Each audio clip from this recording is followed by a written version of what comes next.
Eh bien salut tout le monde, c'est Camille, comment ça va? Pour ma part ça va super, et aujourd'hui les gars, comme vous avez pu le remarquer, on se retrouve sur Advanced Warfare en mode uplink sur la map Defender. C'est un gameplay que j'ai gentiment emprunté à Charlie Untel car il nous permet de prendre ses gameplays et nous les proposer à sa communauté. Alors aujourd'hui j'ai décidé de prendre ce gameplay pour parler un peu de l'e-sport sur Advanced Warfare. Là on peut remarquer que le joueur, je crois, joue avec la MP5 je crois, avec le viseur laser et le silencieux, et le camouflage qu'il a est assez stylé. Les premières choses qu'on peut remarquer, ce sont les sauts. Qu'est-ce que je voulais dire aussi?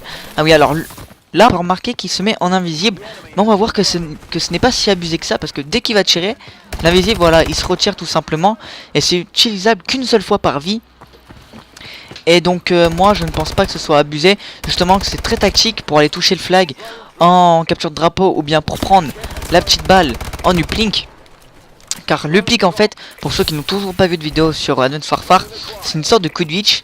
Vous devez prendre la balle, elle est au milieu, au début de la map, et l'emmener dans le camp adverse.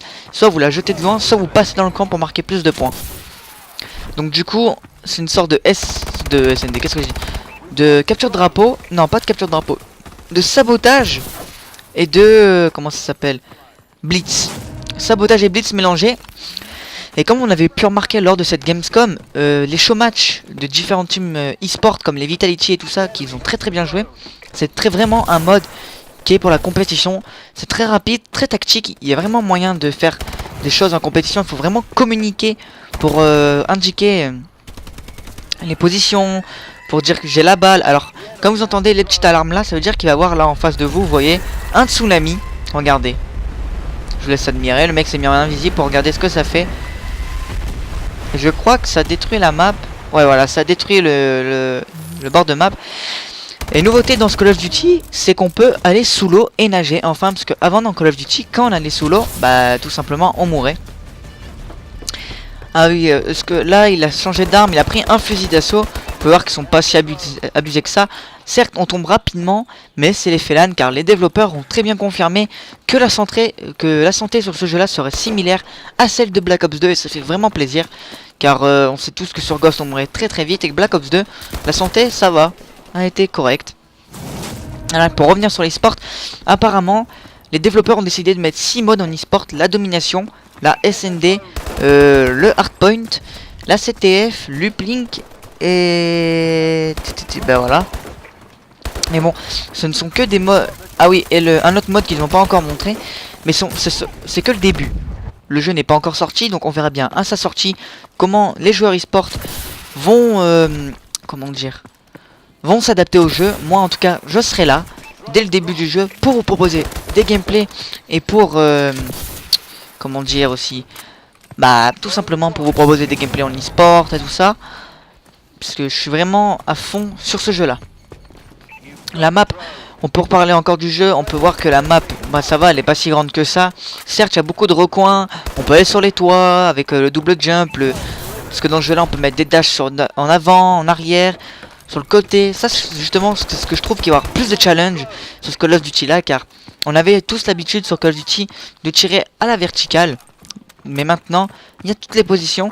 Donc les grosses sensi sur ce jeu là seront, comment dire, seront plus de facilité en gros sensi qu'en petite sensi. Il faut savoir que Broken, par exemple, lors des show match qu'il a réalisé à cette Gamescom, il était en bas sensi, il a quand même arrivé à sortir des trucs.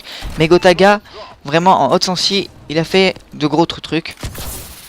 Donc les gros sensi sur ce jeu là seront vraiment nécessaires. À part, il y aura moyen sûrement de faire encore des games en petite sensi, mais on peut voir que le jeu est très mobile. Et comment dire, il est vraiment... c'est ce qu'on ressent dans un Call of Duty.